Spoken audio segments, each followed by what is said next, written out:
So we look at battering the Bulge. You can see the two American generals with the 1st and 3rd Army, Hodges and Patton. General Montgomery, I think he's off in safety somewhere. No, he's fighting right back there with the British Army. And thus they would concentrate on this triangle bulge, so to speak, and beating it back.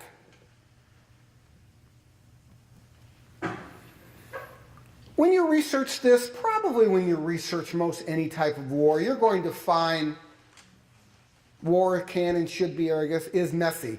And we look at, there were 2 massacres here. And I really didn't spend much time on this because I felt to do it justice, it required 30, 40 minutes of time or not. And I felt I just was not the person to do this justice. What do we know is that approximately 150 American POWs were captured and shot point blank. 84 of them died. What do we know? That 2 weeks later there was a retaliation and approximately 60 German POWs were shot. Is there more that we don't know? I have no doubt, certainly no doubt at that. And the Germans would be tried for war crimes. And that's not really something that's part of the seminar here, but it's a very interesting part of the aftermath of the war, looking at the various war crimes tribunals, both in Japan and Germany.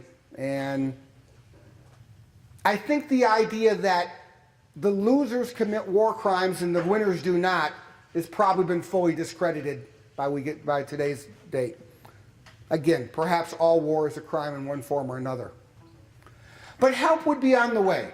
So after the initial onslaught of Germany, their initial blitzkrieg through this break in the lines, General Eisenhower would see this as an opportunity.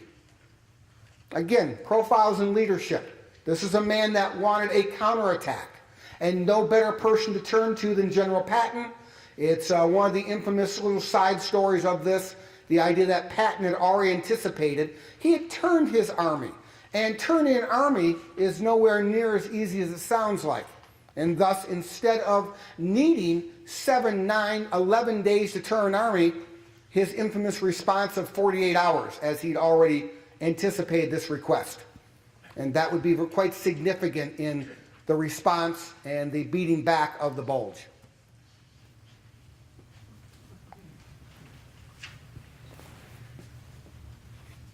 We're in Belgium here, and just absolutely some of the coldest temperatures on record. Sort of like Muskegon the last 2 weeks.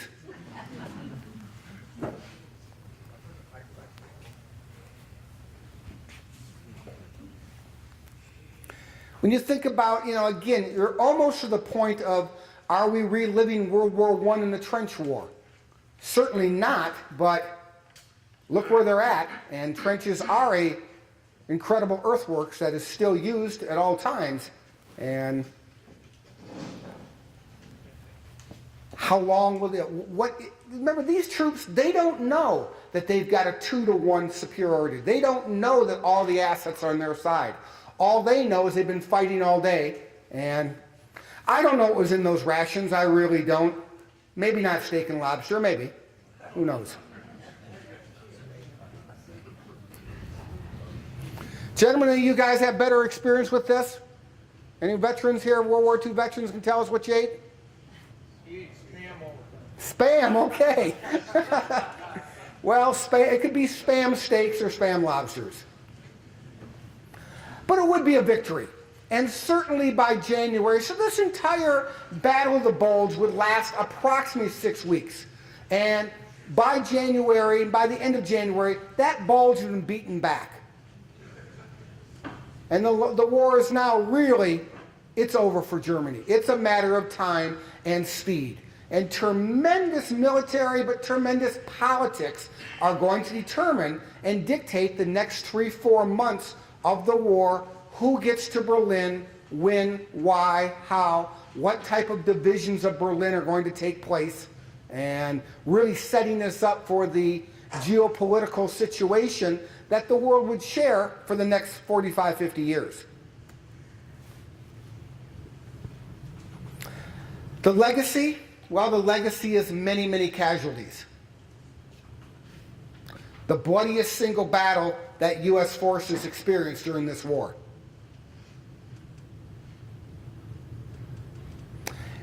and we look at casualty numbers for the United States and Germany, while they're roughly the same, remember Germany cannot replace them.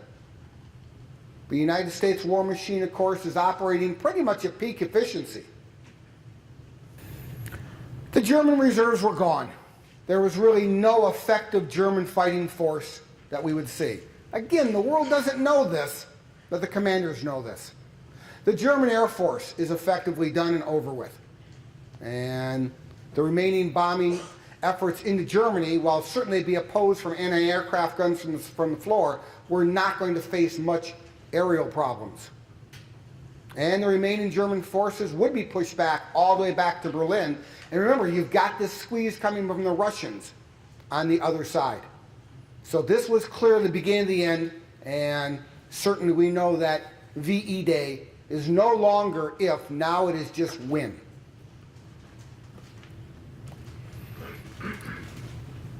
When you look at legacies, there's many ways to look at legacies. We're quite fortunate here in Muskegon to have several veterans parks. And that's one of the things we'll be visiting as a class if we ever get warmer weather. But again, the Battle of the Bulge, in many places, Bastogne in Belgium here was the highlight, and this is one of their, it's a very, very large remembrance that they have. Arlington National Cemetery. We certainly have got remembrance there, as well as many veterans. So our country has become very good at remembering. And that's in many ways what we feel this Monday night adventure has been. Remembering and really trying to honor all of those. And I was just about done with all of this until about 10:30 this morning.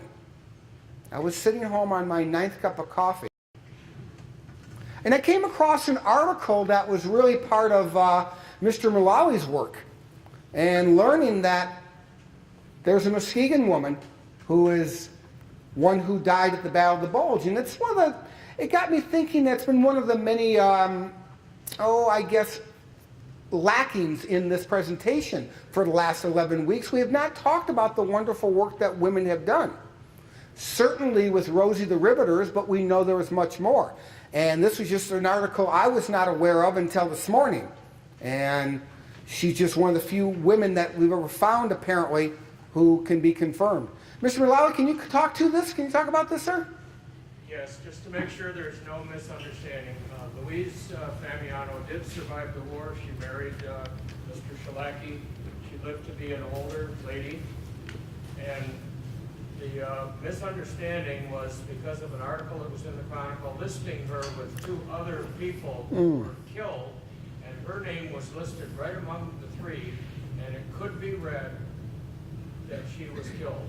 She was not killed. I talked with her family, and you'll hear a lot more about this on April 15 when I talk about the 435 men who never came back. And again, thank you for setting that record straight. I knew I could count on them. I really did. And it's just one of the amazing things we keep learning in this class is that there's so much to learn. And there's so many good projects going on right here in Muskegon. And we're really looking forward to you fully. You shared a little bit with us throughout the year on your Veterans Documentation Project, and we're really looking forward to that on the 15th. So in a nutshell, that's all I've got for Battle of the Bulge. It was perhaps Hitler's last chance. Perhaps it was much to do about nothing, in the sense that from a military tactical point of view, there really was not much of an opportunity for the Germans to win this counterstroke.